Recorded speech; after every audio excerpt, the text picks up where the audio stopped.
as I've introduced myself to you, my name is Dr. Karen Willfahrt. As Jean said, I'm a naturopathic doctor and I'm a nurse. I've been working in the healthcare industry since the early to mid 70s. So I have a lot of experience, engaging with people, working with people, taking care of people. And my mother always says, well, are you still working? And I said, I really don't call what I do work.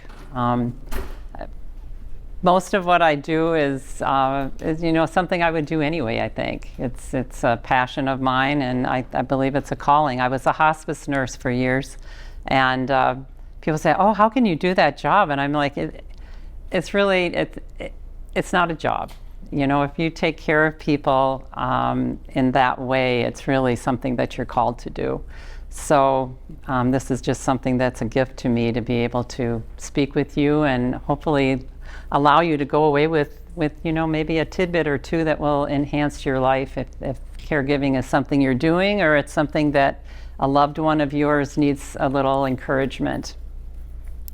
And I'll just give you a little bit of background of how I got involved in this. For the last 35 years, I was working in and out of homes. I was a pediatric nurse for many years, and I worked in the home with children that needed nursing. And then more recently, probably the last 15 years, I became more involved in older people. And that's when I got involved in hospice nursing and more private duty. And all along the way, it just kind of struck me, how individuals that were taking care of loved ones in their home, how their lives were kind of different from mine, or different from what the general public kind of experienced. And not that there was anything you could do about it, but I just thought, when I was a hospice nurse, I used to get in my car and just say, oh my goodness, who does this? Or what's going on? Or, that type of thing. It's just so different than what a normal life is when you see it on TV or in ads or something like that. And more recently, especially around the time of the pandemic, I started seeing how people relied on being able to have nurses or caregivers come to their home if they had long-term care, or if they had they had insurance that covered their nursing care. But all of a sudden, there weren't nurses and there weren't caregivers. And I took care of a gentleman who had had a brainstem stroke 17 years prior, and he had nursing all that time, at least 3 or 4 nights a week. So his parents, who were at least 20 years older than him, could at least get some rest and whatnot. But for almost 2 years, they didn't have regular help. And I saw what it was doing to them, and I felt like I needed to do something. And of course, I had big ideas at first, but it takes a lot to do any little thing in today's world, or probably any time. So I thought, well, at least I can start talking to people, and if I can help individuals develop a practice that can help them, maintain their health while they're taking care of loved ones. And what I'm going to share with you today is really there are techniques that probably all of us need, whether we're taking care of another individual or just living our life on our own.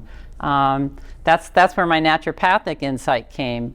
If you look at how to take care of yourself and self-care practices, if you look at a conventional medical model, say you go to Mayo Clinic or Healthline, they'll tell you to get enough sleep, to eat healthy, to avoid alcohol abuse, don't use too many opioids, and reduce stress. So I'm going to hopefully tell you a little bit more, not that I'm discrediting those bits of advice, because they're very valuable, but I'm going to use as a nurse, we were trained to be holistic. We were trained to look at body, mind, and spirit. But as things evolved in the medical world, we got more focused on the physical part and maybe mental part if you had some emotional issues. But otherwise, it's really very based on keeping your body functioning, and not so much on how to do that if there's other ways that you can promote wellness that's outside of making sure that your blood pressure is maintained and things like that. So what I'd like to do is just go over some statistics. I think. I can't see it anyway. So I thought it might be interesting to, I'll give you the program I used. It wouldn't let me make the letters bigger. It just wanted to do what it wanted to do. I find varying statistics that talk about how many unpaid caregivers there are in our country. And unpaid is generally family or friends. And then there's another large group of individuals that are caregivers that need support and need to take care of themselves too. Just as a nurse, I started a caregiving support group in Fountain Hills where we learned some techniques like meditation, laughter, grief support, because most of us in every walk of life, we come with some degree of grief. And then when we're in a situation that requires assisting somebody that really would love to be able to do it on their own, there's grief. So there were nurses and therapists and occupational therapists that would come, and they all came kind of needing to recover from caring, whether it was paid or unpaid. But the statistic that stuck out to me the most was there's somewhere between 40 and 53 million unpaid caregivers in our country. And that's growing all the time. It says the number increased by 9.5 million between 2015 and 2020. And then I saw a statistic that between 20 and 22, when the pandemic occurred, it increased by another 20. And those were individuals that were like my children's age, because there's a lot of people my age, I'm a little over 65, that require care. And there are young people that are in their 30s and 40s that are having to take care of people that are falling in my age group and then continuing to work pretty much a full-time job. I found that really interesting. And then it says that family caregivers provide somewhere around 36 billion hours of care, equaling $600 billion. That's a lot. That is a lot. And then it says that there are estimated, these are direct caregivers, 4.5 million that work like in hospitals or nursing homes or in the home. So there are a lot of people that require care. And one of my reasons for doing this is, as Jean said, I want to talk to people. I want to build support in the community for caregivers. Back in the day, Hillary Clinton said it'll take a village to raise a child. Well, it takes a village. If I said Life Journey Partners of America, because I don't know where this is going to go, but our country needs to build support to support individuals that are caregiving and those people that are being cared for.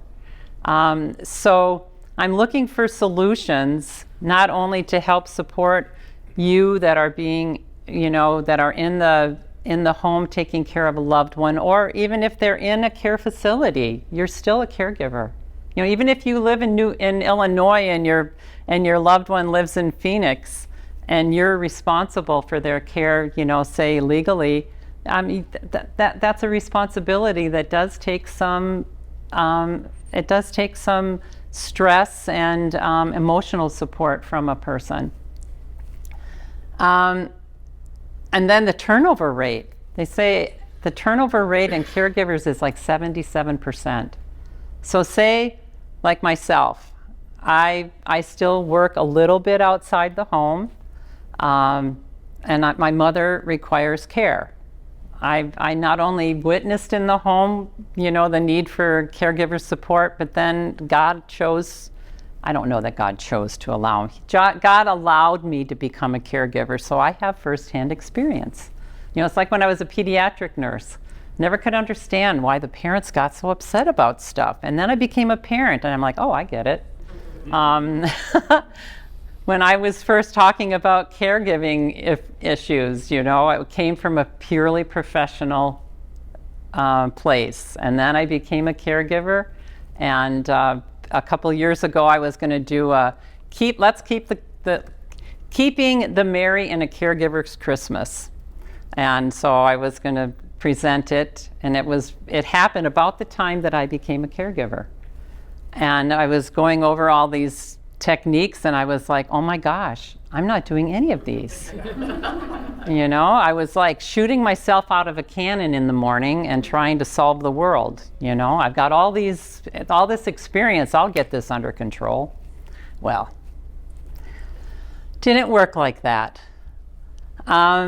So look at this. Research reports that an estimated 17 to 35% of individuals that are caring for their loved ones in the home rate their health as fair to poor.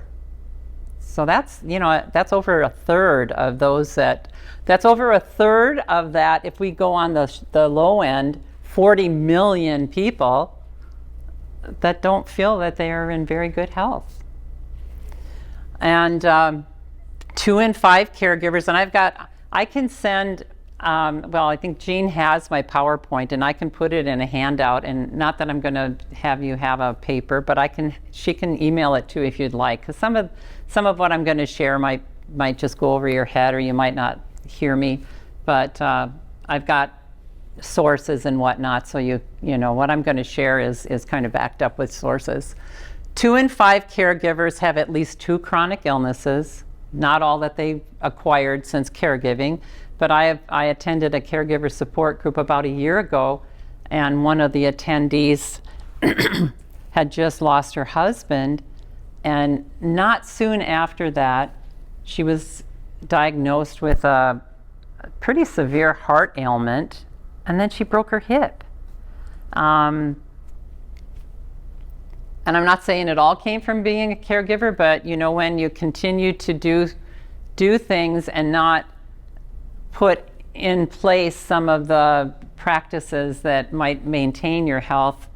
When I was going to medical school, my children were in school, and I would go to school and I would take them places, and then when I would have my break, I would just go into a coma practically. I could barely drive myself home. And I think that that's what happens when somebody's been taking care of somebody. When that person passes away, or maybe is moved, or they decide to reside in a different, like a different place, that person, kind of collapses. Because stress can allow us to continue to do things that our body normally might not even be able to do. 1 in 7 caregivers has heart disease or has had a stroke. That's a lot of people. And then the CDC has accumulated information somehow that says that 1 in 6 caregivers, actually report not taking care of their health. A lot of people will take their loved ones or who they take care of to the doctor on a regular basis and never see the doctor themselves. So when I speak of the holistic health model, I'm talking about mental, emotional, spiritual, and physical health. So I'm going to talk about some techniques that you can add. And, I'm not talking about adding all of these at the same time. Even if you were to add one technique, that kind of tells you that, I'm telling myself that I matter. And that is really the most important thing, for us to remember that we matter. We matter as children of God. We matter as individuals. And a lot of times we feel that our job or our duty of taking care of our loved one is so important that we have to put everything into that focus. And although that's very important and necessary, I always liken it to when we're traveling on an airplane, and they say, you know, if the plane goes down and you want to put the mask on your child first, you got to put it on you first so that you can help your child. And this is how I look at this. We have to take care of ourselves first so that we can help those that we love, and then go on to live a life if that's what happens, because there'll be probably more people to help out. So habits that I've found in research, I've been studying this for years. I've been a naturopath since 2000, and in 2009 I moved back to the Midwest. I remarried, and they don't have the license for naturopathy there, and I was able to get a job, if you're familiar with Wisconsin, with the Marshfield Clinic, and I worked with individuals over the phone. I was like a nurse coach, health coach, and we were helping them, you know, lose weight, quit smoking, handle stress, you know, be more active. And, you know, just like Mayo Clinic, Marshfield Clinic handed out all sorts of, you know, printouts that said how to do it. But what they were finding is a lot of the people were like taking that and putting it in the circular file when they got home. So I was trying to find new things that would be helpful. And it was incredible to find that yoga and meditation and gardening and all different types of things like that had an effect on blood pressure, even cholesterol levels. So I believed it before, but then, you know, I had to find substantial, you know, research that backed that up before I could tell my patients. So breath is one of the most important aspects of not only physical health, but mental, emotional health. You know, a lot of times when individuals are having a panic attack or a stress attack, their therapist will actually train them how to do breath work. You know, when they're breathing, they focus on that breath and they let go of what they're thinking about.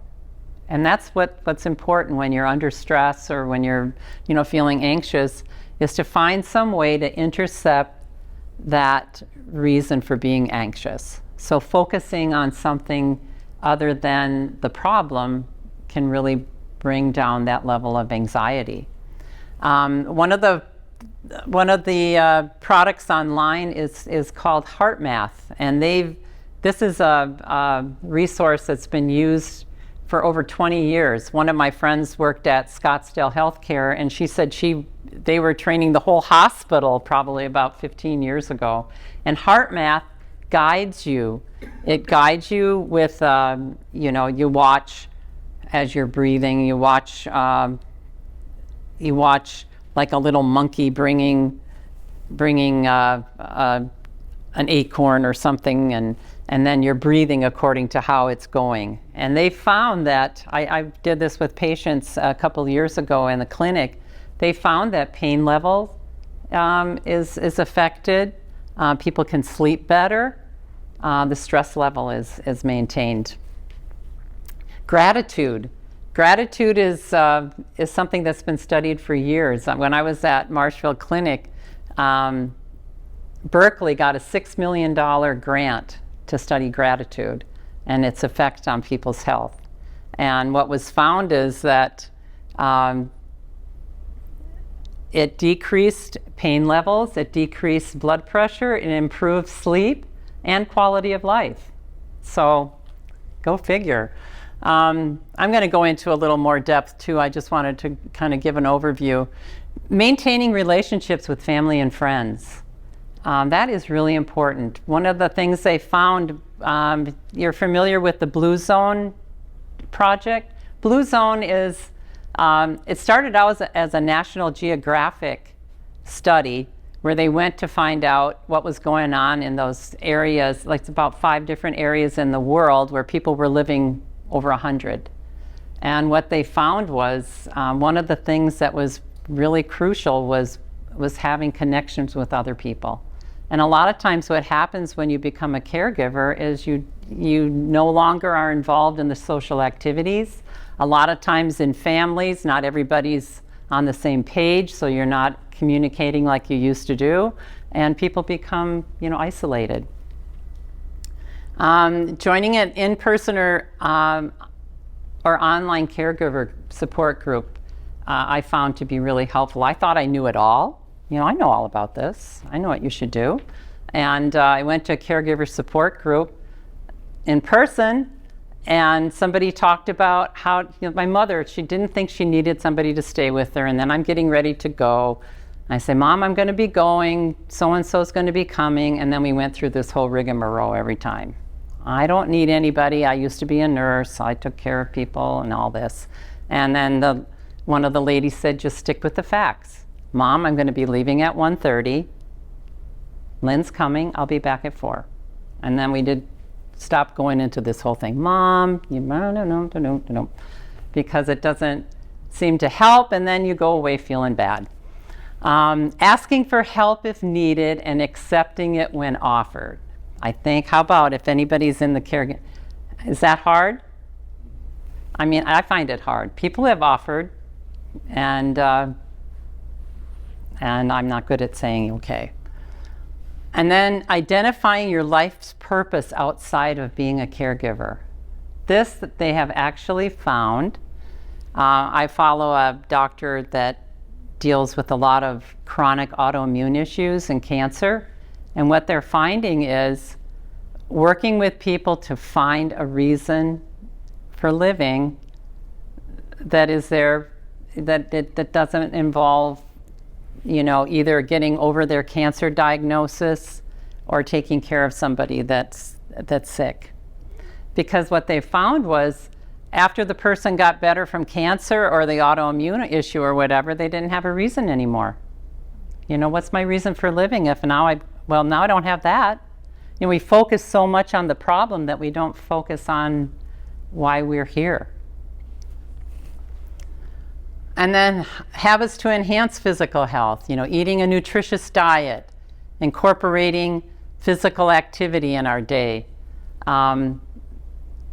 I found when I had all this added responsibility, I was a super healthy eater. I mean, I was eating 2 pounds of vegetables a day, a pound of raw, pound of cooked, and then a little bit of whatever. When I took on all this stress, all I wanted to do is eat potato chips, and a candy bar or something like that. Which, it's not funny, but it's the truth. So that's really important. It's just, even if you were able to just add, a fruit or make sure you eat a vegetable, or you're not eating, a lot of people are eating just, when I used to work in the home, they have bags of candy or bowls of candy sitting around, and it's kind of hard not to eat it when it's there. What they found, studies have actually found that that life is prolonged, when you eat certain ways, and eating more vegetables is just being proven more and more and more.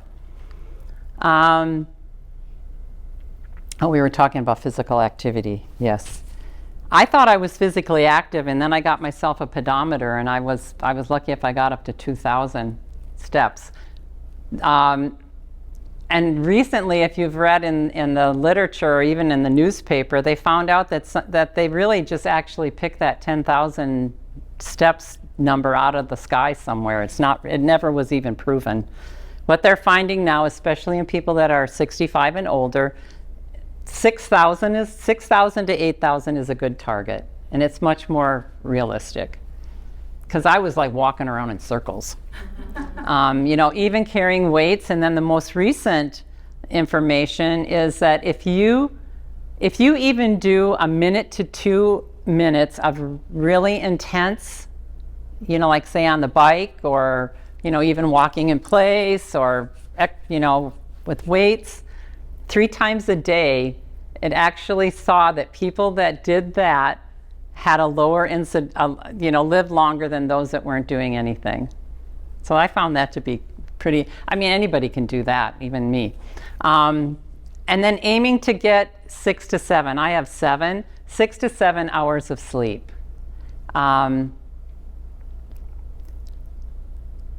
was participating in a conference about a month ago or so, and they went really into sleep. And what they found was people that slept between 6 and 7 hours actually lived longer by a fair number of years than those that got less. And actually, people that slept 8 hours didn't live as long as 6 and 7. So if you can try to, just have that in your mindset. Going to bed earlier helps. And I've tried to start doing that because I find if I go to bed later, I seem to wake up at the same time anyway. Taking a 20 to 30 minute power nap. They're finding that even in individuals that have dementia or that are completely, well, the 20 to 30 minute power nap actually rejuvenates your body in a way that you're able to function. It helps your brain work better. And then making an appointment for an annual physical and keeping it. Spiritual health. One of the things I do is I make a connection with God first thing in the morning. And, not everybody I speak to is in a church, but whatever spiritual practice you have, it really helps ground, and helps ground you. And I I try to turn whatever happens today over to somebody else that's better equipped to handle it, which to me is God.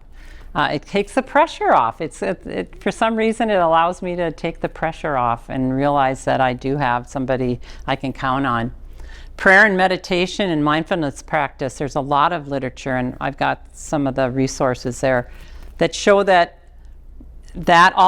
practice can decrease the feeling of stress, can increase, a feeling of happiness, can change some of the lab values. They've actually even seen where the telomeres, the telomere looks like the little, or the chromosome looks like a little bow, and the telomeres are the little legs on the chromosomes, and they've actually been able to see where when people meditate, the telomeres get longer, and the telomeres are in charge of how long you live and how good you live. And then spending time in nature. Spending time in nature is a way that you can connect with, with God or your higher power, or just, just the wonder of what is out there in our world. And it allows you to just kind of get away from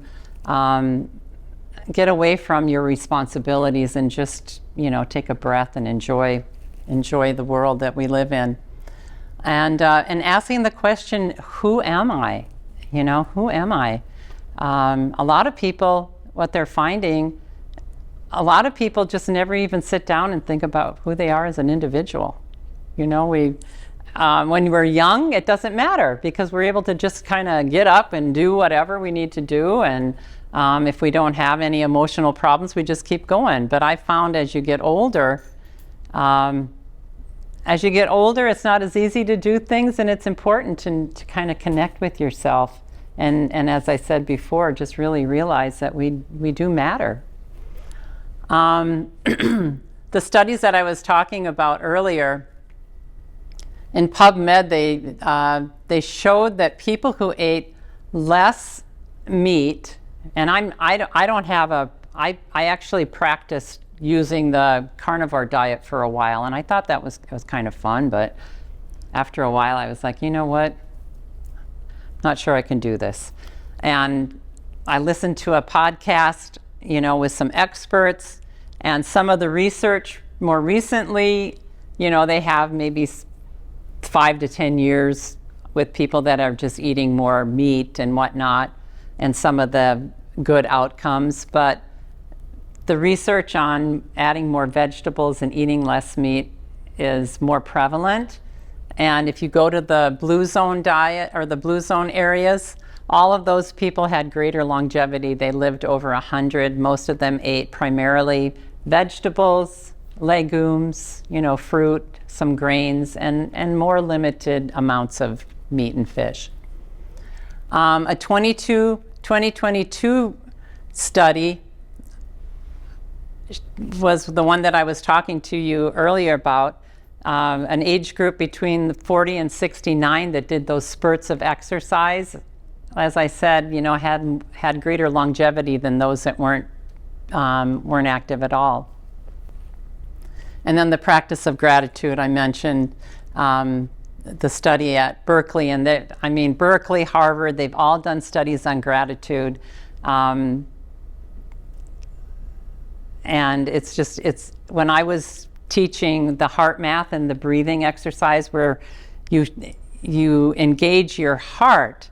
Most of us think that our brain kind of, manages our body, but what they found is that the heart actually is the instructor. The heart engages with the brain, and when I was practicing it, I just was following the program, and then I got my result, and then the next one I just said, I am grateful. I am grateful. And you can breathe in 1, 2, 3, 4, and then let go 1, 2, 3, 4 by saying I am grateful. And the results were improved, like one after another, just with my using that mantra. The research studies just go on and on. There was one that was done on the practice of meditation and mindfulness, and it showed that it decreased pain, GI symptoms, effects of stress, and blood pressure readings, and that was done in Harvard. Then the next one is what I'm talking about. Anybody familiar with Terry Walls? She was a neurologist and a neuroscientist who developed MS, and when she was probably in her early 40s. She ended up after 3 years. She was 3 years in a reclined wheelchair. She just couldn't do anything. And she said, I'm a scientist, I'm a doctor, I'm going to figure this out. Well, she developed an eating plan where she eats a lot of food. She eats a lot of vegetables. What she did was she started out using all the different supplements that would address the MS, and then she changed it into food, and then she added all these things I'm telling you about. Meditation, mindfulness. She used an e-stim on her muscles. She now hikes and rides her bike to work, and she teaches this all over the world. And she's the one that I was referencing that says one of the most crucial things is for an individual to figure out what their life's purpose is, because they can get over. They've shown we can get over almost any kind of illness, but unless we have a purpose, it becomes very difficult to have the drive to keep going. And then this sleep study is what I was telling you about earlier that the NIH had done, where they found that they went back years and years and years and looked at people's records as to how long they lived, and they were keeping track of their sleep back then. And 6 to 7 hours is the sweet point. So I wake up every morning and I'm like, try to figure out, and if I don't have enough, I try to stay in bed. Okay, so individualizing your self-care routine. What I wanted to do is just give you an idea of one that I've these are all like aspects, and what I encourage is that you choose, one or two. When I gave the Keeping the Merry and the Caregiver Christmas a couple years ago, an individual came back to me and said, I started doing this one thing that you said, and he said it really has helped. I initially, encouraged people to make the contact with God in the morning. Just say your prayer or whatever it is you do, and then I stretch. One of the things I do is stretch. And that's another way where you can kind of, just you can actually feel yourself. You're like, oh, I'm a person. And I don't make light of this, because before I gave the talk, I honestly was just shooting myself out of the cannon. I was like, I had a mission and I was going to get it done. And I totally, even though I know all the things about taking care of yourself and how to keep your health and whatnot, I kind of I put myself over there on the bookshelf, and I totally forgot about myself as a person. But when I started doing the stretching in the morning, you can feel your body, and a lot of individuals start to get musculoskeletal issues because they're not taking care of their physical health, right? They're bending down. Even if you don't have to lift, you're bending down, you're doing this, you're helping somebody with their shoes, or that type of thing. Even if the person's not in bed, they're in the chair and you're doing things, but you're sometimes you're probably not even doing it ergonomically, where you're got your body straight and taking care of that. So I find a lot of times when I'm stretching, I can feel areas that I might need to, focus on a little bit, and so that's been a kind of I don't know, it feels good, and it's a way to just kind of, like, as I said, touch base with yourself. And then if you've been trained to do a guided or a meditation or mindfulness, a lot of people I talk to are already doing it. They've gotten themselves into groups. They teach meditation and mindfulness all over the valley, in churches and community centers. But if you don't have a practice, there are numerous online, and I've got one of the websites that I found more recently. It's called Mindful Christian, and it's a psychotherapist who's a Christian. I believe she's in Australia, and she's got some really nice guided meditations. And you can go on YouTube and look up all the different ones and find one that might work for you. I try to do one, like just 10-15 minutes in the morning, and this is more recent. I was very fortunate this summer to be able to go and stay with my daughter and help her with her new baby. And my mother, for the first time in 2 years, went to stay with my sister for like 6 weeks. And I was able to do some of these things a little bit more. And I have to tell you, I was in a home with a 4-year-old, a newborn that was 4 months old. My daughter and her husband are getting ready to move from Austin, Texas to Virginia. They don't have jobs yet. They were getting their house ready to sell, and I was in the middle of all that. I mean, I signed up for the baby, but I didn't know all this other stuff was going to come. I mean, I knew it was in the works, but I didn't. So I got there and I was like, oh my God.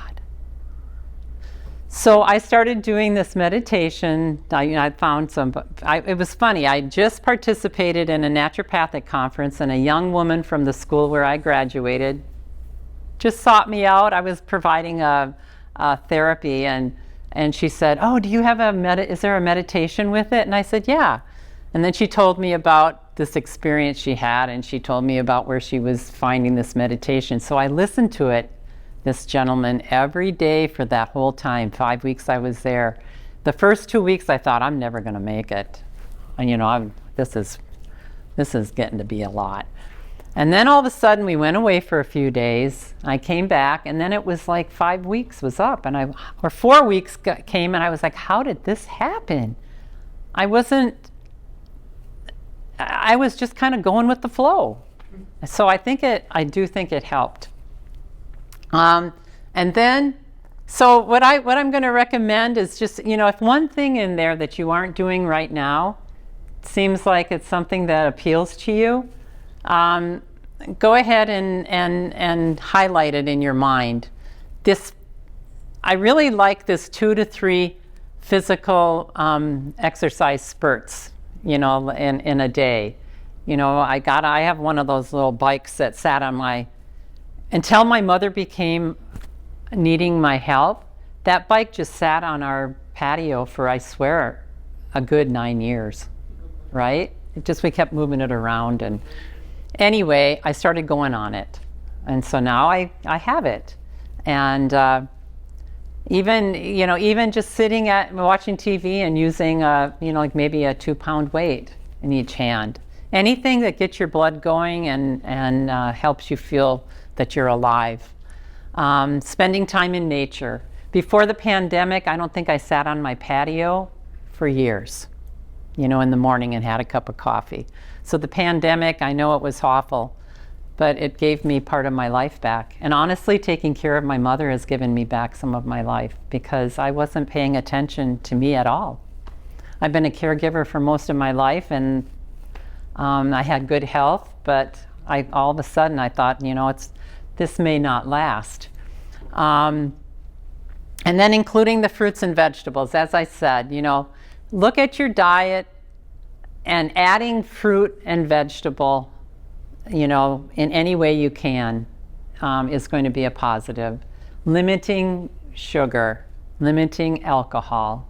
I mean, sugar and alcohol, especially, alcohol goes without saying, but sugar is an inflammatory substance.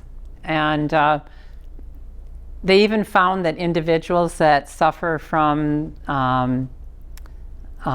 sundowners, when the individual has dementia or has cognitive issues, and in the afternoon it becomes challenging, they found that if an individual gets a 20 to 30-minute nap and limits sugar, that the episodes are not as severe. So anything you can see in something like that, really, it's a canary in the mind. It actually is good for all of us. And then at least listing one thing that you're grateful for. Sitting outside and just, the situation that you're in may seem overwhelming. I know my mother's situation, I always say, is about this big when I talk to other individuals that have been caring for their loved one for 12 years, or, the issues are much more challenging. But even having having to be responsible for another person's care and life, when they're not a child is extremely stressful. And but finding something that you can be grateful for is, I can just list so many things. And then smiling and laughing. This is one thing that I found. Smiling just makes you feel better. Even if you have to fake it. I've had some times where I had to fake it, but I felt better. It just physiologically, it actually makes your body feel better. And when I was working with individuals over the phone, I don't know if you've ever listened or heard about laughter yoga. This was probably about 10 years ago or 12 years ago I first heard of it, where laughing actually changes the physiology in your body. The endorphins, that you feel when you exercise are stimulated when you laugh. And they've done research on laughter too. And they found that it decreases depression, improves blood pressure, decreases pain. They used to, in this one facility, they used it for the individuals that had depression, and it actually improved the life of the caregivers that were working there. But so in my caregiver support group, what we do is we end the program with something funny. They have babies laughing. They have, Bob Newhart. They have Tim Conway, back in the day with the Carol Burnett show, doing something really stupid that some people think is funny. And I was like, okay. But, there's a lot of things that will make you laugh. So even if you don't watch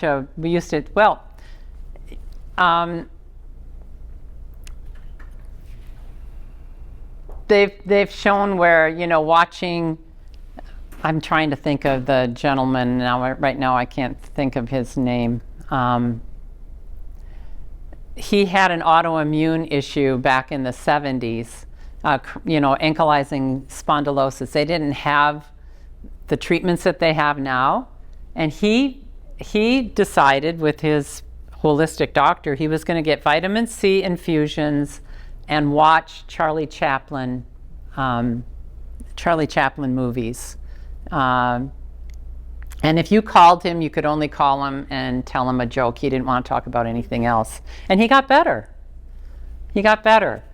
So I recommend, if you have the time to watch a comedy, Everybody Loves Raymond, anything that'll make you laugh, or look up online some of these YouTube videos.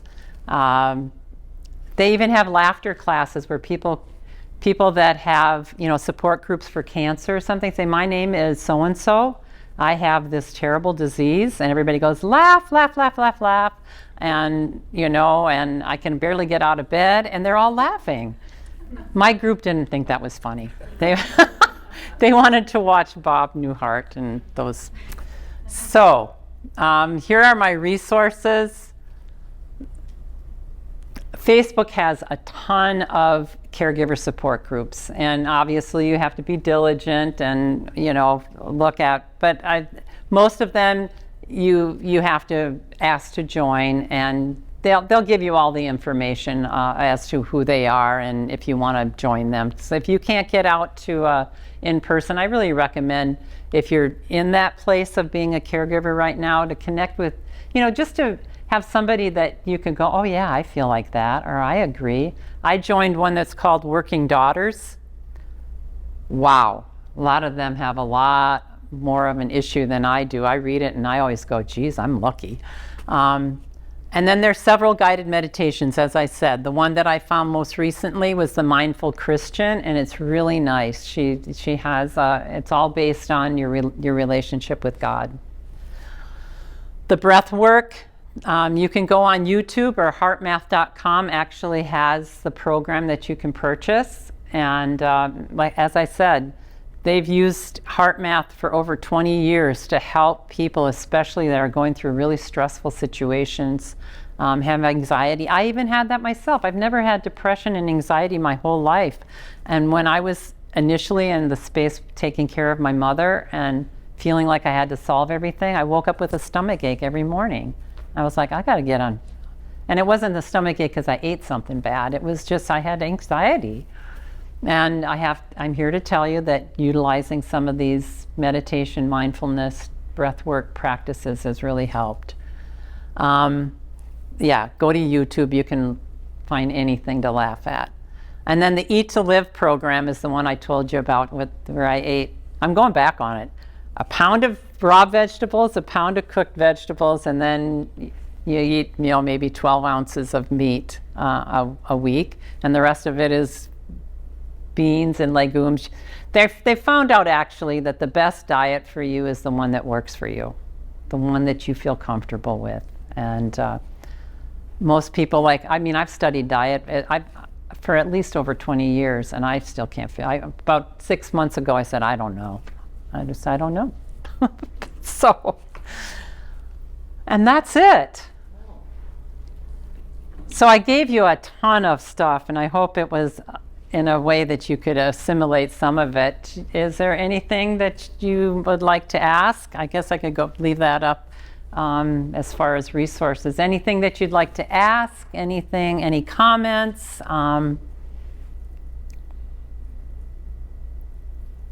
Anything I said that seems weird, that that you're like, what?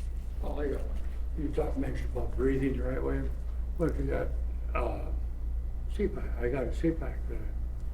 Got it for breathing at night, and that messes everything up. Yeah. So this breath work is more intentional, like while you're awake. Yeah, while you're awake. Okay. It's more engaging, your mind. Because the mind gets all messed up at night. Yes. There's a lot of things that we have to do nowadays with medical, interventions that kind of mess up the circadian rhythm, that mess up, but it's, we're kind of stuck between a rock and a hard place with some of these things. Yeah. The interesting thing about HeartMath with the breath that you say, is, like I said, a lot of us have gotten so programmed in society where we have to, our life is a problem that we have to solve. And so we're constantly, our brain is engaging how we go about things. But with the heart math, it trains your body the way that it used to be, like, back in the day when the sun went down at 6, 7 o'clock at night, at this time of the year, and then came up around 6, and we went to bed. We didn't keep the light on till forever, and we ate what was available, and things just kind of worked out that way. Well, now our society has figured out how we can do everything we want to do all the time, and it's got things out of whack a bit.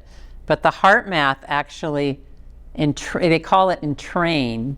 It trains our body to listen to the heart. The heart actually guides our mind. It slows things down so we can actually breathe. Most people breathe from here up, from our, not even the whole lung, up, because we're like anxious and stressed and have to act fast, where we really should be breathing from our belly and allowing, taking a nice big breath. That's maybe just even the first lesson, would just being able to lay down, maybe during the day when you take a nap, and see if you can breathe fully. A lot of people, it's hard when they first start. They can't even take a great big breath. Yep. Anything else? Did any of what I said help at all? I know I gave you a lot, but there's share something that's recent for me. I'm just now caring for my mother, and she's in assisted living as of about 2 weeks ago. And my siblings live out of state. And she had a hospitalization and a rehab stay prior to going into assisted living. And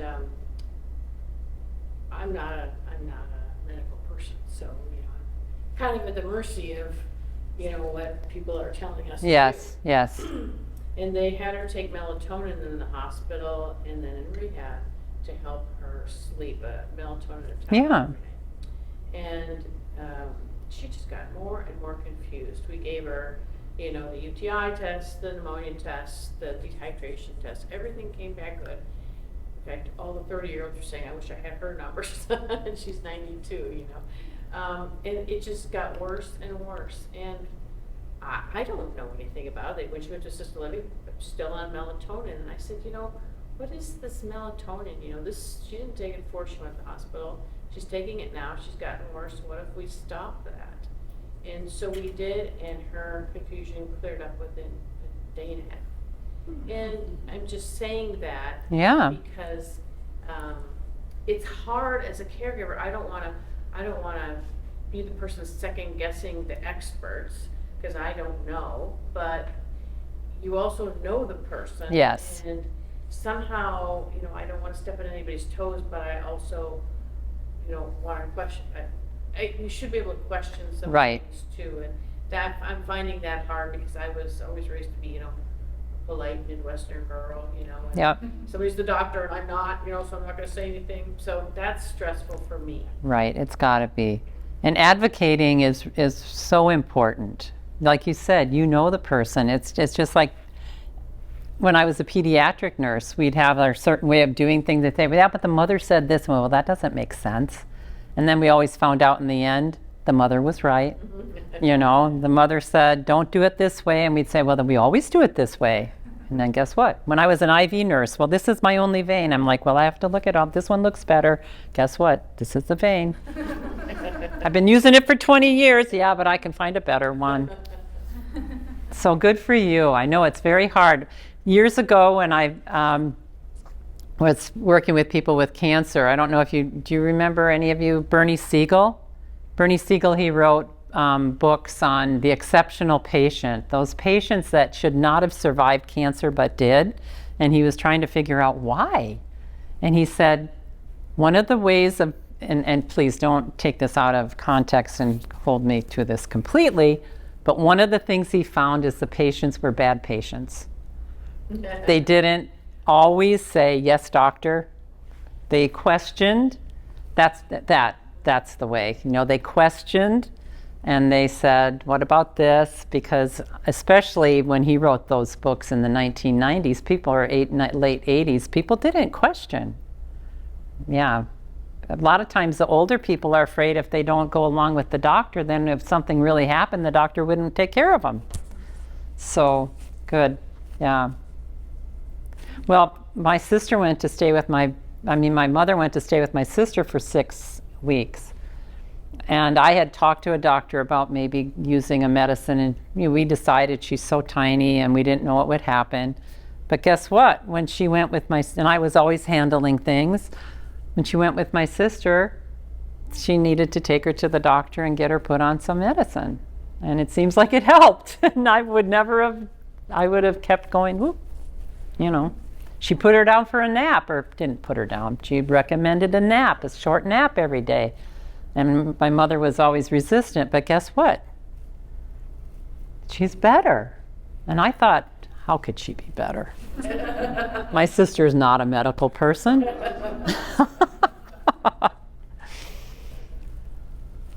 Yes. I'd like to insert one thing after you talked about what you did. My husband had Parkinson's, and as Parkinson's progresses, UTIs are very, very prominent. I could tell every time he had a UTI, but when he was in hospitals or rehabs, the nurse would tell me to shut up. I did not know what I was talking about. He was having an anxiety attack. I said, no, he isn't. He's shaking, he's freezing cold, he's running a fever, and he's not peeing. Oh. So they pretty much told me to leave. I left. I got a call a few hours later in the middle of the night. He was septic and they had to take him to emergency. Oh, I'm so sorry. And when I approached the doctor, I kind of got poo-pooed. I really got angry about that. Well, But there wasn't really anything I could do. oh my gosh. They Hmm? always have they telling you what to do, whether it's insurance companies or doctors. Yeah, They. I mean, I'm not a medical person, but Yeah. I've dealt with this. I know Right. what it's like. Right. And this is one of, I don't know what's going to happen, but what you're talking about is one of the reasons when I talk about developing almost like a movement in our society, because this is not something that we're going to, every day 10,000 people turn 65 in this country. And a lot of them are not in good health. A lot of them are not in good health. And we've got to develop a way that we can all help each other, because otherwise we're kind of like the lone man standing. We feel, unless you have somebody there to advocate for you, it's very difficult to deal with the situation at hand. My dad, years ago, I lived in Saudi Arabia. This is like 35 years ago or more, and my mom and dad used to stay in my place in Fountain Hills. My dad got sick. He had TB after the war, and he used to have difficulties with his lungs. He ended up in the VA at Phoenix. My mom, they put him on a ventilator, and at the time he said, I don't want to come, if you don't get me better, I don't want to come off. And I mean, he was a vital man before. He was he was like 74 or something. So I came back from Saudi Arabia. My mom and I are both nurses, and we stood like centurions, by his bedside, way back then. And when the doctors would come, they'd be like, they just didn't even want to see us. But I had been working in an acute care setting. It just so happened that I had just done a talk on brain injury, on a ventilator. I knew all the things that needed to be done. They were going to take my dad off. And I think it was God. Somehow he was in isolation. His labs were laying on the isolation cart. That's weird. And I saw that his hemoglobin was way too low to come off the ventilator. So I said to the doctors, how can you take him off if his hemoglobin's this low? Oh, that won't matter.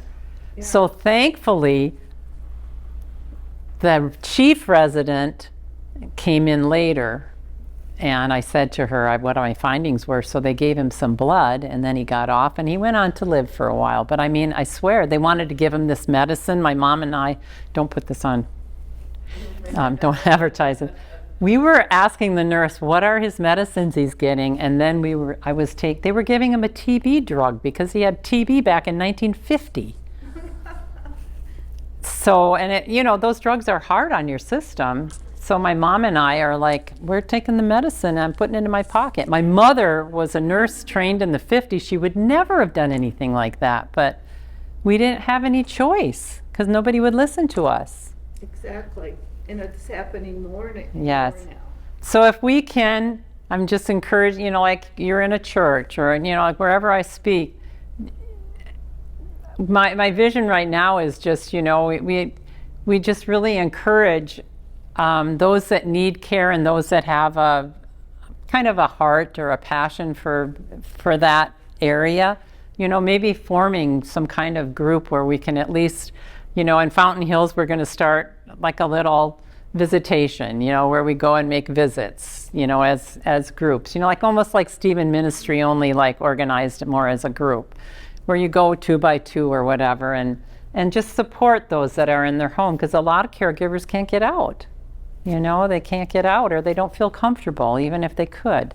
Maybe you can stay with somebody for like an hour, where the person could just go and, like a lot of people, they think if they need to get somebody to stay with their loved one, they have to stay for 4 to 8 hours or something. But maybe if, just an hour so they can go and just, even if they didn't leave the house, go in the bedroom and, just take a breath.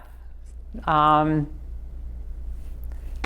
kind of look at it as, starting a movement where we're just really going to support each other, because this is something that's going to need all of us. And you guys are, in this church, are so fortunate to have Jean. She's like a wealth of knowledge that, she seems like she can dot all the I's and cross all the T's with her past experience, Hey, listen, they can't get rid of us old people. I read in AARP that in the last, I can't remember how many years it was, last 15 or 20 years,